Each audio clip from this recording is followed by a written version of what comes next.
Okay, so earlier this week, I had a meeting with my professor for cellular and molecular neuroscience class, which I did not know that it is essentially a graduate level course that is also offered to undergraduates. There's just one difference, that you have like a mock interview as a graduate student and you don't have that as an undergrad.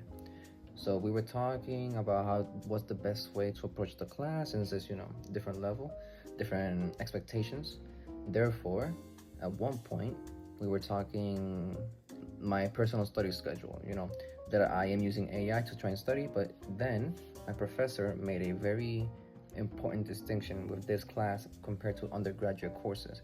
Undergraduate courses are actually fundamental courses. The information does not change over time. If it changes, then something is wrong with the universe.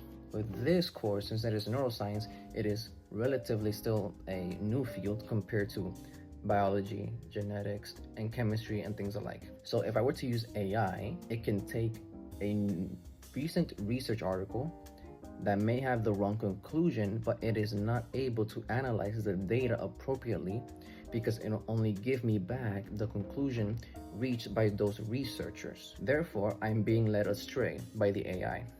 So for this course specifically, AI should really not be used for new or relatively new information that is still being researched, right?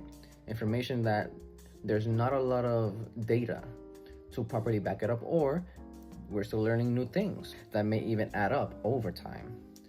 So the use of AI for this class specifically has taught me that, yeah, it's good for fundamental courses that the information does not change. But for information that you need critical analysis for, AI may not necessarily help you out unless you specifically guide it to analyze the data. And sometimes I don't even trust it that well, since there's always the disclaimer, always check your information, right? So in this case, for this class, my approach is completely different from like my immunology course, my genetics course that I'm taking currently. So a friendly reminder, be careful on what you are studying for and what is the purpose of the class itself, and whether the relevant field is fundamental information, or is it information that is still being discussed, research, data there's not sufficient things to know about. So the AI will not necessarily be of benefit, but more of a detriment to you.